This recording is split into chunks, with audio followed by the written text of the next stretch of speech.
Thomas, the cameraman. Yeah. Okay.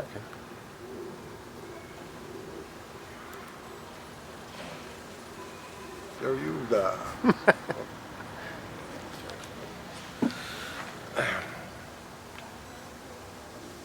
Wednesday, August 25, 2004. Thomas behind the camera and Willem is in the hot chair telling us about 3-strip CINERAMA in Bradford.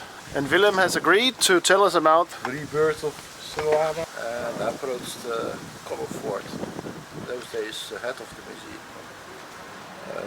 to do something in one of the galleries. And I mentioned, why are we not bringing back what was successful in the 50s, CINERAMA?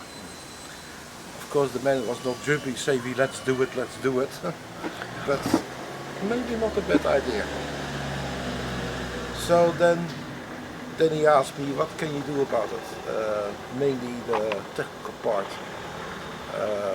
projectors and other things. And so it starts to grow. In the meantime, I get collecting the projectors, which we know that there are 2 there in the museum already, and other missing parts. Bit a big risk because it was all private money. You had to put in there. And then suddenly, slowly it starts to grow. And things get really good when they have the Jackman Picture Film Theatre. It's related to the museum. And then we get the green light, let's do it. when was the green light given? 1990. Because the conversion was there. Yeah. So we have to adopt this AEC projection booth there during the construction. So that was around 1990. The CINERAMA Society was already in contact with CINERAMA Inc. And then it was, the big chief was there, Michael Foreman, and a very difficult person. And then I found out that he was coming to Amsterdam. And so I met him in the Hilton Hotel, and the man was not interested at all. And I don't care. And I said, if you don't care, give us donate the whole thing to the CINERAMA Society and the museum in Bradford. Of course, then he was care about it. So told him the story. He told me that William Foreman, his father, lost a lot of money in this CINERAMA business. And the main reason is he didn't want to see it commercially live again. And suddenly I receive a fax. Mr. Michael Foreman liked to see the site in Bradford. Later the next day, he doesn't go to Bradford, he goes to London. I contact Colin Ford, and I said to Colin, well, he's not going to Bradford, but he's in London. And Colin Ford, I said, I call him and make arrangements to meet him in London, which he did. And again, the same story, he was not interested, and he didn't care. And then Colin Ford said, yes, but we are a government-run museum. That changed his mind. That resulted that they start reprint this CINERAMA directly after that. And the soundtracks were already restored in Techem Enterprises, with the digital system. But the prints, of course, what was the state of the negatives? So they reprinted there, and they did the first act.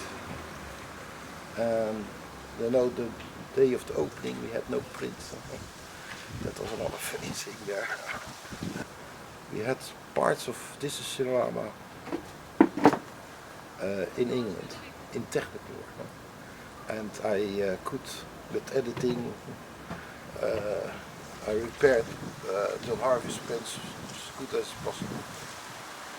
And there was one scene missing, that's Aida scene, and that we took that from the reprinted material, which is quite dim, I have to say that. So they opened in '93 with the Technicolor print from John Harvey, repaired with a print from Rotterdam, and then later the print from Michael Foreman. The museum didn't have to pay 1 penny for it. It was donated, except it was not color corrected. So yeah, then Rod Varley, yeah, he was hired in '88, marketing mainly and programming. and I think he was the right man on the right job to promote CINERAMA, because he did a very, very good job. He had a lot of contacts in the television world. BBC was one of them, the local television. And he was really did everything to promote it. How long time did it take to put Bradford together, physically? Starting with the projectors, bits and parts with the projectors. Oh, that started in '89.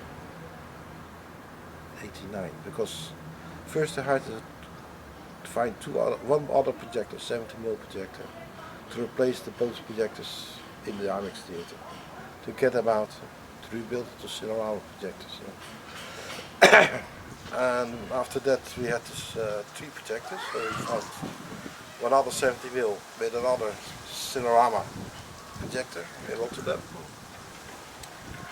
And then of course we had to find a dubber, and with the help of Cinema Gallica we know that we found it in Finland. There still wasn't a risk there that I sitting there because I had no green light. And the green light came in 1991 or something like that. No, 1990, yes. Because then they had the conversion from the Pictureville theaters from stage theater to cinema theater. Yeah. But then there was no green light for CINERAMA, not for the screen. That came 1 year later. So that was in '93. How many people were involved in actually installing there? Was that John Harvey and you? John Harvey, me, John Stevens from Sound Associates. He stayed there for 3 weeks there for hooking up the sound system and internal wiring in there. That was quite long days we did that.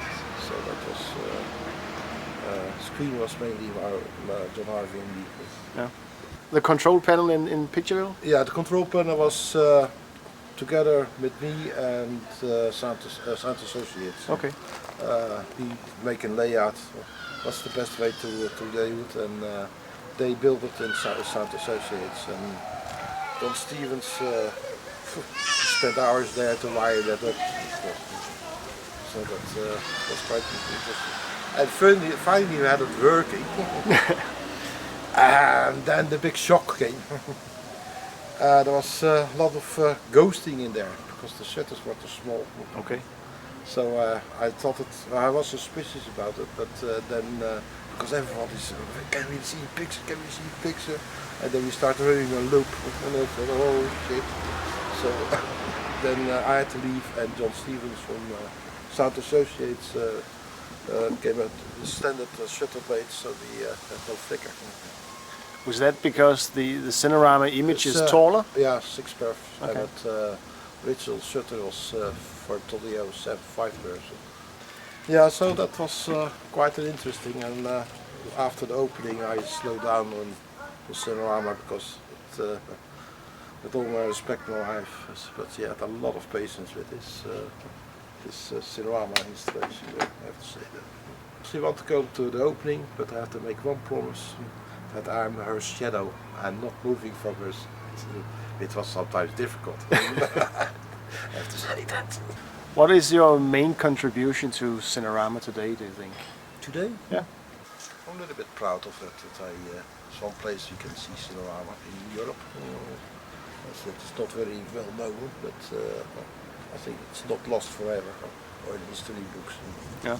So that I think that was my main goal there. So Bradford is the final breath of CINERAMA. Well, final breath. I think it stays there, but I don't think it ever get money for new prints. Or a miracle happens, but I don't think so. Well, let's face it, these travelogue films are not really highlights. I mean, it's good for their effects. But if you see them nowadays, you start to laugh because it's not really that great. So okay, I will switch off the camera because I start to smoke. That's fine.